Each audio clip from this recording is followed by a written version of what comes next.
നമസ്കാരം. ഗുരുർബ്രഹ്മ ഗുരുർവിഷ്ണു ഗുരുർദേവോ മഹേശ്വര ഗുരു സാക്ഷാത് പരബ്രഹ്മ തസ്മൈ ശ്രീ ഗുരവേ നമഃ. എല്ലാവർക്കും വിനീത പ്രണാമം. നമ്മുടെ ഈ വർഷത്തെ രാമായണ പാരായണം നമ്മൾ ഇന്നു മുതൽ എല്ലാ സ്ഥലങ്ങളിലും ആരംഭിക്കുകയാണല്ലോ. രാമായണത്തെക്കുറിച്ച് രണ്ട് വാക്ക്.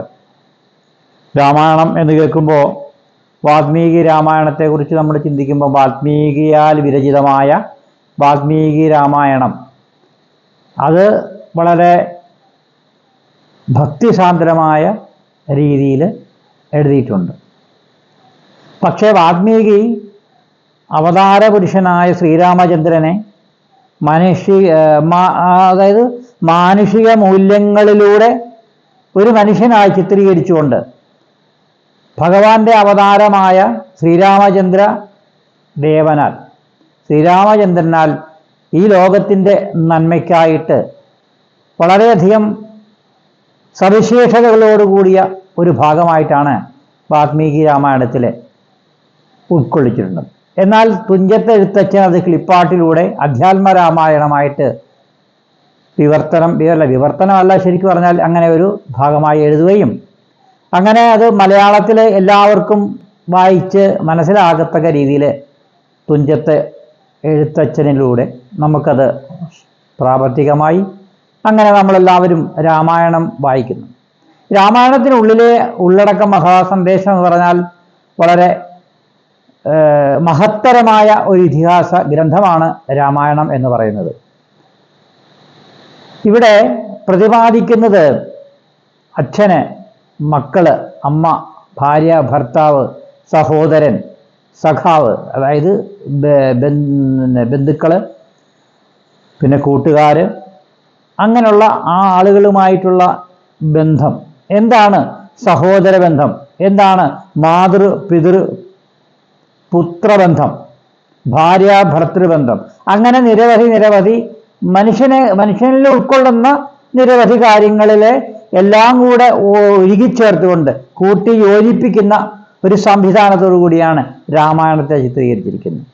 അപ്പൊ ശരിക്കും പറഞ്ഞ രാമായണം 6 കാണ്ഡങ്ങളിലൂടെ കാണിക്കുന്നത് എല്ലാവിധമായ ബാലകാണ്ഡത്തിൽ ആരംഭിച്ച് യുദ്ധകാണ്ഡത്തിൽ അവസാനിക്കുന്ന അത്രയും ഭാഗം നമ്മൾ വായിക്കുമ്പോൾ ഒരു മനുഷ്യന്റെ അത്യാവശ്യം അറിഞ്ഞിരിക്കേണ്ട എല്ലാവിധമായ കാര്യങ്ങളും, എങ്ങനെ ജീവിക്കണം, എങ്ങനെ ഭാര്യയോടെങ്ങനെ പെരുമാറണം, അച്ഛനോടെങ്ങനെ പെരുമാറണം, അമ്മയോടെങ്ങനെ പെരുമാറണം, സഹോദരനോട് അല്ലെങ്കിൽ അനുജനും ജ്യേഷ്ഠനും തമ്മിലുള്ള ബന്ധം എന്താണ്, കൂട്ടുകാരനുമായിട്ടുള്ള ബന്ധം എന്താണ്, തന്നെ ആശ്രയിക്കുന്നവരെ എങ്ങനെ നോക്കണം, അതേപോലെ രാജ്യത്തിൻ്റെ ഭരണ സ്ഥിരാകേന്ദ്രങ്ങളിൽ എങ്ങനെയാണ് ഒരു രാജാവ് പ്രതികരിക്കേണ്ടത്, അങ്ങനെ നിരവധി കാര്യങ്ങൾ നമുക്ക് ചിന്തിക്കുന്നതിലൊക്കെ എത്രയോ അപ്പുറത്തേക്കായിട്ടാണ് ഈ വാൽമീകി രാമായണം രചിച്ചത്. അത് നമ്മൾ ഇന്നു മുതൽ രാമായണ പാരായണം ആരംഭിക്കുകയാണ്. എല്ലാവരും ഈ രാമായണം വായിച്ച് അതിൻ്റെ ഉള്ളടക്കം മനസ്സിലായി രാമനായി, ലക്ഷ്മണനായി, ഹനുമാനായി, ദശരഥനായി, കൈകേയിയും സുമിത്രയും കൗസല്യയുമായും സീതാദേവിയുമായും ഊർമിളയായും ഒക്കെ ജീവിക്കണം. അതേപോലെ നമ്മുടെ രാവണന്റെ സഹോദരനായ വിഭീഷണൻ, രാവണൻ നമ്മളിലുണ്ട്, രാമൻ നമ്മളിലുണ്ട്, ലക്ഷ്മണനും ഹനുമാനും എല്ലാം നമ്മളിലുണ്ട്.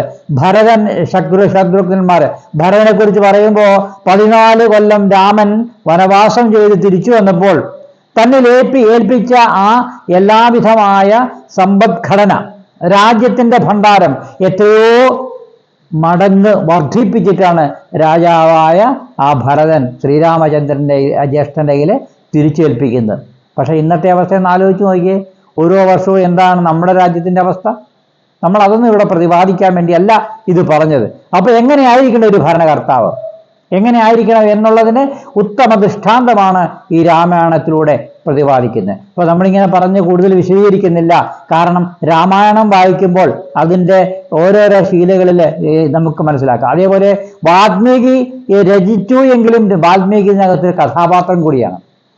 അപ്പൊ അത്രമാത്രം സവിശേഷതകൾ അടങ്ങിയ ഒരു ഐതിഹാസിക ഗ്രന്ഥമാണ് രാമായണം.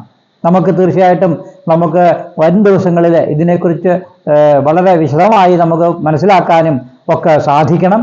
അങ്ങനെ ഈ ഒരു പൈതൃകം എക്കാലവും നിലനിർത്താൻ നമ്മൾ എല്ലാവരും ഇതിനകത്ത് ഉൾക്കൊണ്ടുകൊണ്ട് ഈ രാമായണ മാസം ആചരണത്തിൽ നമുക്ക് തീർച്ചയായിട്ടും എല്ലാവർക്കും വായിക്കത്തക്ക രീതിയിൽ സൗകര്യപ്രദമായി വരട്ടെ എന്ന് പ്രാർത്ഥിക്കുന്നു.